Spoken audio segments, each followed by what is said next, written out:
Dan selamat pagi buat Bapak, Ibu, Saudara-saudari yang dikasihi Tuhan Yesus.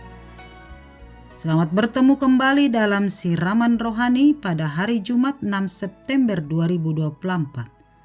Kita akan mendengarkan firman Tuhan, mari persiapkan hati kita berdoa. Bapa kami yang di sorga, terima kasih. Di dalam Yesus Kristus Tuhan kami, Sang Juru Selamat kehidupan kami. Terpujilah Tuhan atas hari ini, karena perkenanan tangan Tuhan, kami memperoleh kehidupan dan nafas kehidupan yang daripadamu. Kami yakin dan percaya Tuhan akan menopang memberkati kami sepanjang satu hari ini, dikuatkan oleh firman-Mu, sehingga firman-Mu tetap bertumbuh berakar dalam kehidupan kami.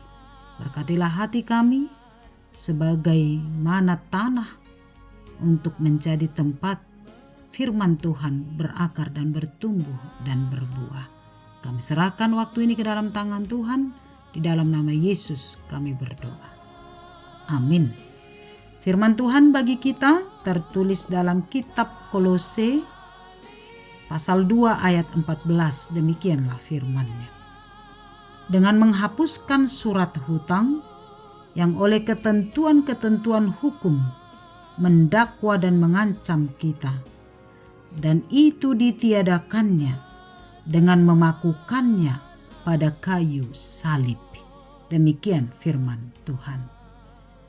Bapak, Ibu, Saudara-saudari yang dikasihi Tuhan Yesus, kita pasti sudah sering mendengar bahwa hutang haruslah dibayar. Itulah hukumnya. Kalau kita berani berhutang, maka kita harus ingat dan mau membayarnya. Meskipun ada juga orang yang berhutang, tapi lupa atau sengaja tidak mau membayarnya. Tetapi sesungguhnya bahwa hutang haruslah dibayar. Itulah yang seharusnya.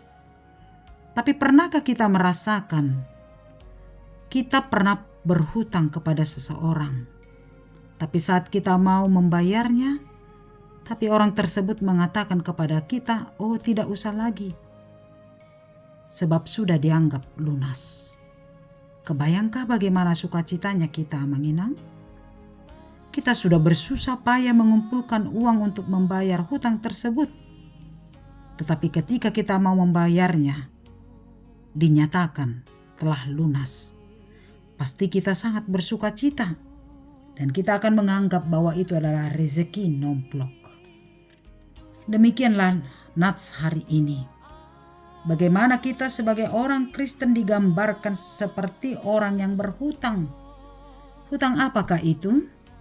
Yaitu hutang oleh karena dosa. Hutang yang tidak bisa kita bayar lunas jika dengan kekuatan kita dan usaha kita sendiri. Tetapi hutang itu telah lunas dibayar oleh darah Yesus Kristus di kayu salib. Oleh karena dosa dan pelanggaran-pelanggaran kita di hadapan Allah, kita seumpama seseorang yang telah dililit hutang yang berlarut-larut dan bertahun-tahun karena dosa-dosa yang kita lakukan. Oleh karena itu kita membutuhkan pertolongan supaya kita terbebas dari hutang tersebut, sebab kita tidak mampu melepaskan diri kita dari belenggu dosa-dosa itu. Tetapi oleh darah Yesus Kristus yang tercurah di Golgota, hutang kita dinyatakan telah lunas. Dalam bahasa Batak dikatakan, "Nunga salese dosa muna, ala ni mudar ni Yesus." Sebab karena bilur-bilurnya kita menjadi sembuh. Hutang dosa kita telah dibayar lunas oleh pengorbanan Yesus Kristus di kayu salib. Sehingga kita memperoleh pengampunan. Dan pengampunan atas dosa-dosa kita itulah yang menyelamatkan kita. Bapak, Ibu, Saudara-saudariku yang dikasihi Tuhan. Dengan percaya kepada Yesus Kristus, mengimani bahwa oleh pengorbanannya di kayu salib kita telah dibebaskan dan diselamatkan dari hutang dosa-dosa kita. Kini kita telah menjadi orang-orang yang dimerdekakan dan diselamatkan oleh karena anugerah dan kasih Allah yang besar. Tetapi sebagai orang yang telah diselamatkan dari hutang dosa, kita juga mempunyai hutang kepada Allah dan sesama yang harus kita bayar, yaitu hutang untuk melakukan kasih. Sebagaimana Paulus berkata dalam Rom 13 ayat 8, "Janganlah kamu berhutang apa-apa kepada siapapun juga, tetapi hendaklah kamu saling mengasihi. Sebab hutang untuk saling mengasihi kepada sesama, itulah yang memenuhi hukum Taurat." Ini adalah perintah kepada setiap orang Kristen yang hutang dosanya telah dibayar lunas oleh Kristus. Kita diingatkan, kita mempunyai hutang yang harus kita bayar lunas, yaitu mengasihi sesama. Sebab kasih adalah ikatan atau perekat yang mempersatukan dan memperdamaikan kita dengan sesama. Sebagaimana Kristus yang telah mempersatukan kita dengan Allah. Karena itu janganlah berhutang apapun dan kepada siapapun kecuali hutang kasih. Dan bila kamu berhutang kepada siapapun, segeralah membayarnya, supaya tidak ada ikatan hutang di antara kita dengan sesama. Biarlah satu-satunya ikatan yang menyatukan kita dengan sesama adalah ikatan cinta kasih.